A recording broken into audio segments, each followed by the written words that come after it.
Hey Tooth Engineers fam, this is Dr. Rob, This is Bioman. and today we're going to get into TMJ regeneration.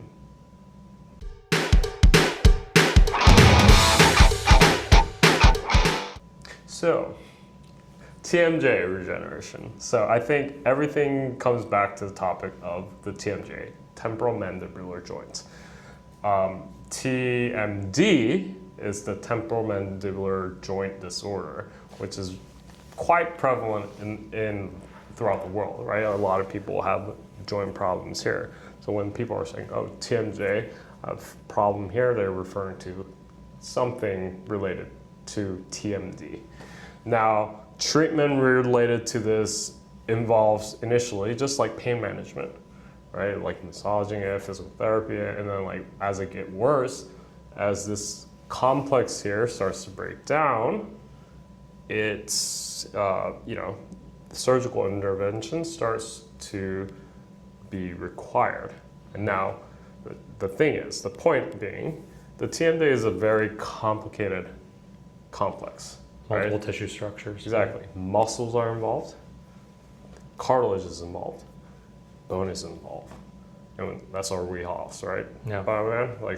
How, when we're thinking about regenerating the TMJ complex, like what are the elements that tooth engineers have to really think about when we're regenerating this area? Well, I think it's a central node problem that extends outward. So really the core of the TMJ is the articulating disc. That's a cartilage piece, is a piece of cartilage tissue that allows the joint along the TMJ to articulate. Now, as this degrades as a result of trauma, corrosion, age, this disc basically deteriorates. And from that deterioration, bone to bone contact happens, bone to muscle contact happens, but shouldn't, which causes the tissues to get additionally damaged. It's really that joint that basically forms lubrication and protection for all the other interfacial tissues at that site. So if that cartilage wears, everything else gets damaged along it, and the worse the damage, the more likely you will need surgical intervention. And before we kind of talk about like how do we regenerate this cartilage, because that's notoriously difficult, are there really any preventative strategies to mitigate this damage in the cartilage at that site? From a clinician standpoint, like maybe don't chew hard, or like what do you tell your patients to mitigate this like damage that inevitably I guess happens over time? I mean, I think there are like courses, like semester-long courses to really learn about this. But like if we really like get into this on a superficial level, like I think basically your bite, how your teeth come together, is also related to how the joints are positioned. So for example, if someone has a car accident and then they get hit in the jaw, shifts everything. Right. Their bite gets aligned a different way because the fracture of the jaw like made their jaw heal like in a different position than they originally were at. Then like it messes with joints over time. Like it like really deteriorates that articular disc complex. Eventually, like there's bone-to-bone contact in this area. It just like that is a downward spiral. Yeah. So long story short, I think that intervention has to start early. Like if your bite is not aligned properly at an early age, when you're in your 40s and 50s and really experiencing like TMD, I feel like you have to live with it for a long time, or you have to go through significant surgical intervention. And that means reset your bite a certain way. That's where like full mouth rehabilitation in the form of like implant therapy or like treating all your teeth to capture that new bite at the right joint position. Or like, I mean, if we're approaching it from the surgical point of view, like, I mean, some probably try to like do surgery of the condyles. Yeah. like I guess some grafting of the disc has been explored. I don't know how successful those are. Like those. There's not a lot of like cartilage regenerating strategies, and I mean there's several companies that tip to the hat to those companies, and we can talk definitely more about that in a future video. But this is the topic that I really wanted to touch on is there's not a lot of treatment strategy because there's not a lot of ways to regenerate cartilage right now. Yeah. And the reason for that is because cartilage is a vascular tissue that doesn't have a lot of sources to recruit cells and proliferate at that site to form new cartilage tissue. Yeah. They typically say once your cartilage gets damaged, that's terminally it. Like it's really the assumption is that the tissue is just sort of this like material, when the reality is it is a cellularized construct as well. Yeah. But the cells there, the chondroblasts, are not as dynamic as say the cells on your skin, which makes regenerating those cartilage areas very challenging. So to get cartilage to heal would require some form of recruitment of these basically less robust cells at that site, while bone is getting damaged as you're chewing. So to your point, mitigation is important, and devising strategies where we can bypass the need for vascularization to create new cartilage at the site of damaged cartilage. The additional problem is that the geometry, if we want to say create an implant, it's so small. And like we want to use 3D printing to create, something that's in the condyle. I mean, we're talking, I think they're like millimeters in size. And yes, we can create small constructs with 3D printing, but if we want to like take care of a lesion and we need like micro features on our printed construct, it's near impossible. We basically replace the whole articulating disc with like some bioactive structure if we can create one that actually regenerates the cartilage. And it's a very hot topic right now in orthopedics and soon in dentistry, but that's I think really the forefront in the orthopedic space. We know how to regenerate bone.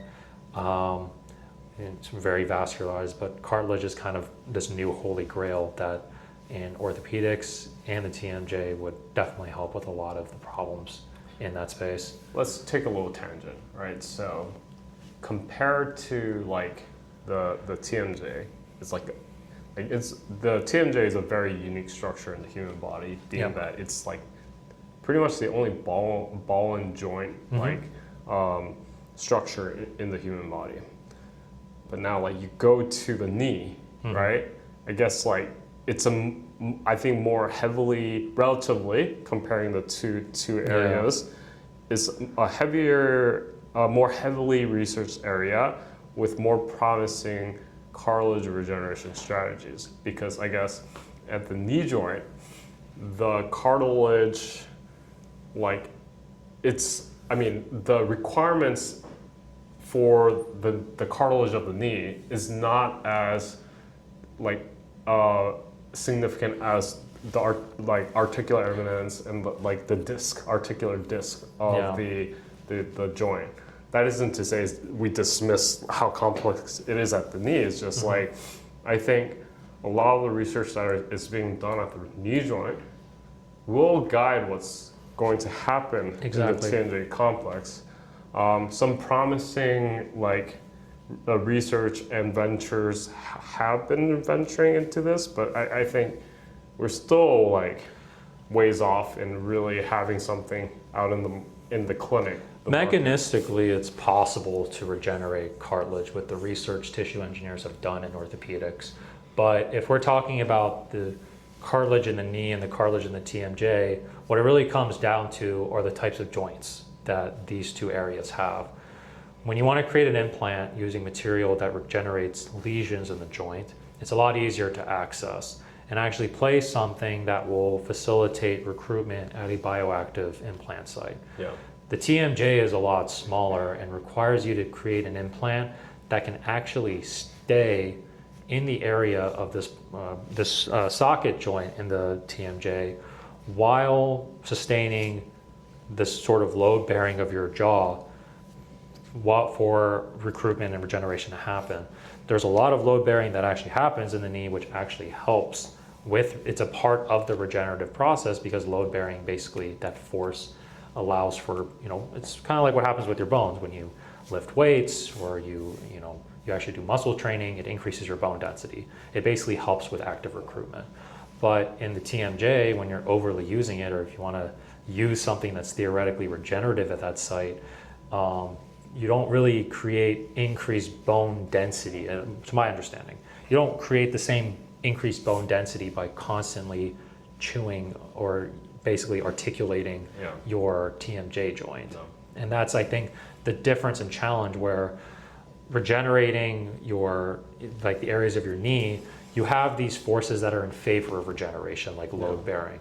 But in the TMJ, yes, load bearing exists, but that load bearing is detrimental to that joint, almost too much and too frequent for that area to recover and adapt. Yeah. So really the two dimensions, like if we were to sort of like compare knee cartilage regeneration and TMJ, that's how I see the problems, where they're just two different articulating joints, where one of them has a bit more relatively favorable environments than the other to actually facilitate that. So if we were to go on our drawing board, we might be able to theoretically use the same materials, but we have to design them completely different to sustain the motions in both of those areas. Yeah. So no, like definitely. I think also like the disc is very complex in that it's dynamic. Once you open your mouth, that there's a slide. Like it's like there's 360 movement of that joint. So it's like there it has to be like adaptable, moldable, like flexible enough to but able to be load bearing and has tensile capability. It's just like super complicated. you can't just put like a band-aid or the shape of an articulating disc. I mean, we can print an articulating disc shape like that of the disc of cartilage, but will that disc actually stay at the area of the damaged TMJ? And will the load bearing associated with that chewing actually give the correct forces to facilitate recruitment and activation at that site? Yeah. So no, it's just there's so many requirements to like really regenerate this area, and we just only talk about the cartilage. We're not even talking about the muscle, the bone. I think bone is, like further along than cartilage in some ways, right? relatively. But like regenerating the condyle portion itself, I think there's some complexity there in how to perform the surgery, but it's just, I think, right now, like you mentioned before, mitigation, like make sure that when your bite's off, get it adjusted, go to your dentist, avoid accidents, bar fights. So just protect don't piss yourself. people off. Yeah, just be nice. Yeah, don't break your jaw. It will cause a lot of problems in your life after. So protect yourself. I think in terms of TMJ regeneration, we're still ways off due to the requirements of regenerating this complex. But again, we keep monitoring it. Some interesting research as it comes up. We'll continue sharing as we go on. And I think we can call that a wrap. I think so too. Well, Tooth Engineers, if you guys have any questions, comments, or concerns, comment and engage with us. Otherwise, like, comment, and subscribe to learn more about us, Tooth Engineers, and our subscribe, journeys. like, comment. Whatever order you like. But with that, y'all, this is Bioman. Dr. Rob. And we'll see you next time.